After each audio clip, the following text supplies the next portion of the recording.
Perang Rusia-Ukraina telah berkembang menjadi konflik modern yang mempertemukan teknologi lama dan teknologi baru dalam satu medan tempur yang sama. Di tengah artileri berat, drone, dan sistem pertahanan udara berlapis, muncul satu nama yang terus dibicarakan oleh analis militer dunia. Helikopter serang Rusia, K-52 Alligator.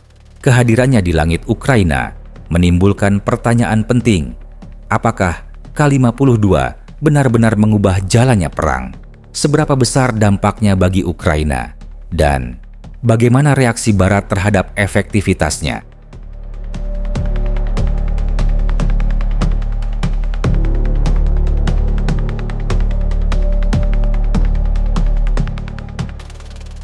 K-52 Alligator adalah helikopter serang dua awak buatan Rusia yang dikembangkan oleh Biro Desain Kamov.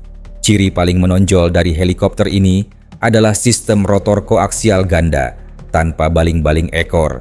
Desain ini memberikan beberapa keunggulan penting: stabilitas tinggi saat melayang, manuver tajam di ketinggian rendah, serta kemampuan beroperasi di medan sempit dan ruang terbatas.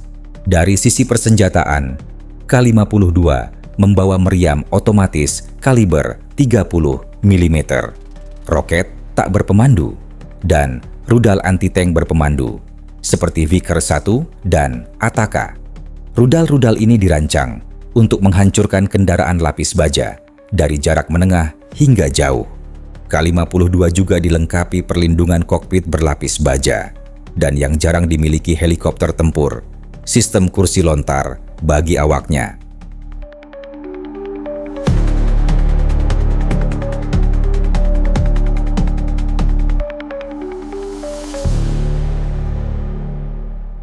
K-52 bukanlah platform eksperimental, bukan pula senjata langka. Helikopter ini diproduksi secara massal dan menjadi salah satu tulang punggung kekuatan udara taktis Rusia. Rusia juga menawarkan K-52 dalam varian ekspor, seperti K-52E dan K-52K yang dirancang untuk operasi maritim. Namun, ekspor K-52 bersifat terbatas. Faktor teknologi sensitif, biaya operasional tinggi, serta tekanan sanksi internasional membuat fokus utama produksi K-52 tetap diarahkan untuk kebutuhan militer Rusia sendiri.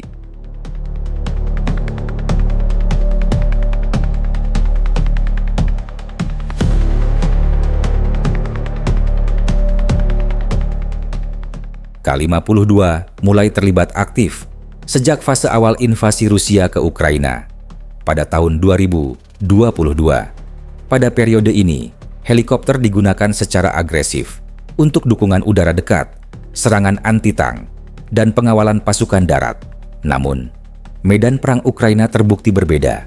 Kepadatan pertahanan udara Ukraina menyebabkan Rusia mengalami kerugian nyata. Akibatnya, taktik pun berubah. K-52 tidak lagi digunakan secara frontal, melainkan sebagai platform serangan jarak jauh, terkoordinasi dengan drone pengintai dan dukungan artileri darat.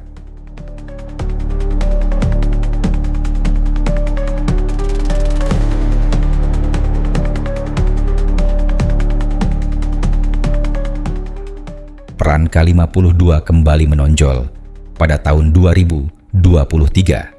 Terutama saat Ukraina melancarkan serangan balik di beberapa sektor garis depan di wilayah terbuka seperti Zaporizhia.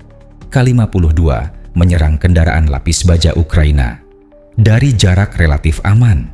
Secara taktis, dampaknya nyata. Beberapa kolom kendaraan Ukraina terpaksa menghentikan pergerakan, menyebar, atau menunda operasi. Efek ini tidak hanya bersifat fisik, tetapi juga psikologis. Tempo serangan melambat, pola pengambilan keputusan berubah, dan tekanan meningkat di tingkat lapangan.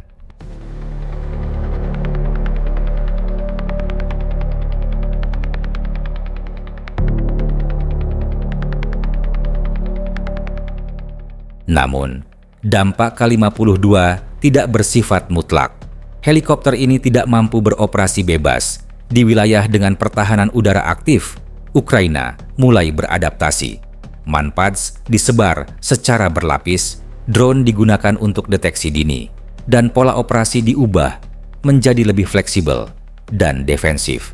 Hasilnya jelas, K-52 tetap berbahaya, namun tidak lagi dominan secara mutlak.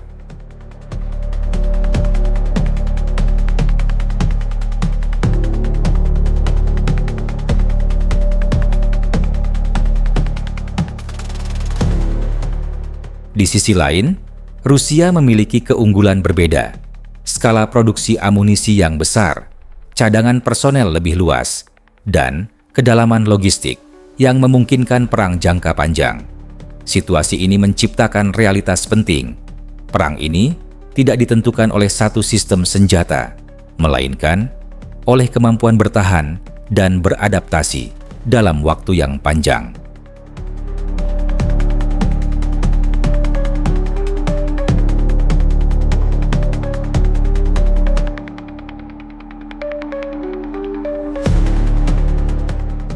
Sebagai kesimpulan, K-52 Alligator adalah pengganda kekuatan taktis yang penting bagi Rusia.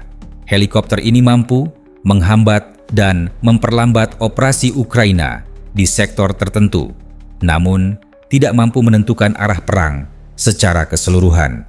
Ukraina, dengan dukungan Barat, berhasil membatasi efektivitas K-52, dan konflik pun berkembang menjadi perang jangka panjang berbasis ketahanan. Di medan perang modern ini, hasil akhir tidak ditentukan oleh satu senjata, melainkan oleh daya tahan militer, kekuatan ekonomi, dan keputusan politik yang diambil jauh dari garis depan.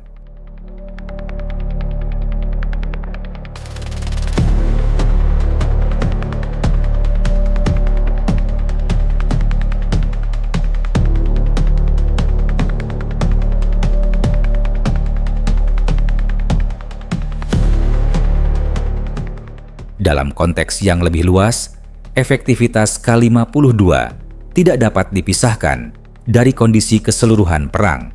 Ukraina hingga kini masih mampu mempertahankan garis depan.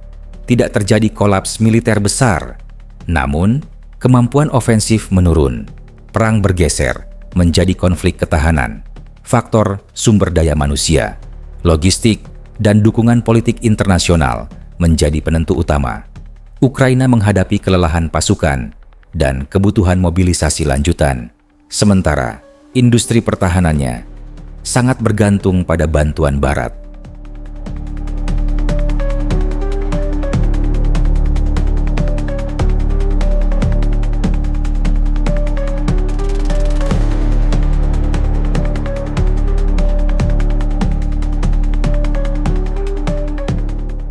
Bagaimana reaksi Barat? Amerika Serikat dan NATO mengambil pendekatan pragmatis. K-52 diakui sebagai ancaman nyata. Namun, bukan senjata penentu perang. Alih-alih eskalasi langsung, Barat memilih memperkuat kemampuan Ukraina. Bantuan difokuskan pada pertahanan udara, Manpads, sistem SAM jarak pendek hingga menengah, serta dukungan intelijen dan pengintaian berbasis drone.